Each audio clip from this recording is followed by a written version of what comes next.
I think it's a combination of things. Essentially, it's because the rains failed at the end of 2009, and that's resulted in a total lack of food in cereal crops, a lack of fodder for the animals. That's the essential cause.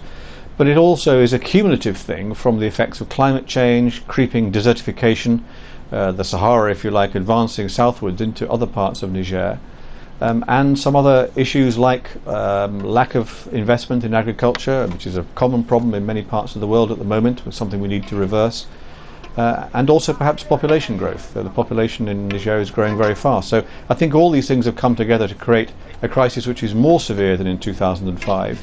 But the good news is I think we're better placed to address it than we were in 2005, but we have an awful lot to do if we're going to avoid a really, really serious human catastrophe in addition to the crisis we're already seeing. Are the underlying causes the same throughout the entire region? Essentially, yes. Of course, the small parts of it can vary, but essentially we are seeing the same thing. It's the same drought, and of course it's cumulative drought from year to year that also weakens people's resistance, removes their reserves, means that their ability to cope with these stresses is much reduced. So we're seeing that throughout the Sahel region. It's the same sort of phenomenon that we've seen, changing some things obviously, as in the Horn of Africa. And what it means is we need to address the immediate humanitarian needs. We need to keep people alive. We need to be giving them food assistance, cash generation, food for the animals as well. Blanket feeding in particular for small children. We need to do all those things, but we need to also at the same time to start addressing these underlying structural issues.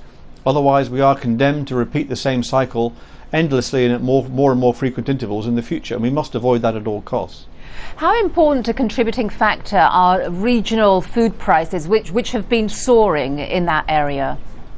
Very often you can have a situation where there is food available either in the country or in the region more widely, but it's inaccessible to people because they don't have the income, because they've already lost their livelihoods, their animals can't be sold for a price which is worth having, and therefore they don't have the income to buy food.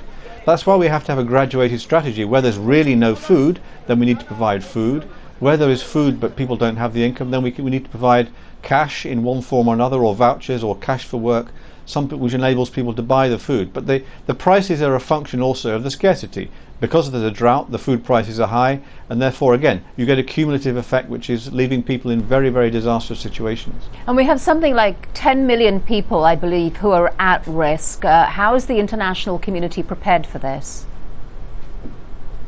I think in Niger in particular, Niger is the worst affected country.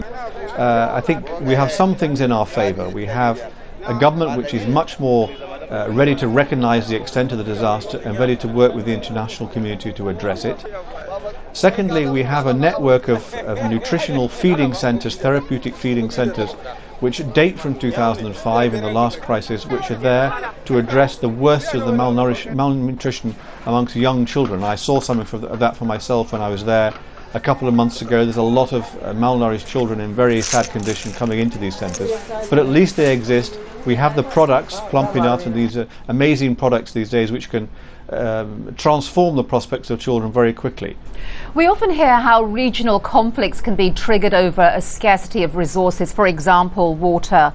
Is this also the case for food insecurity in that part of the world?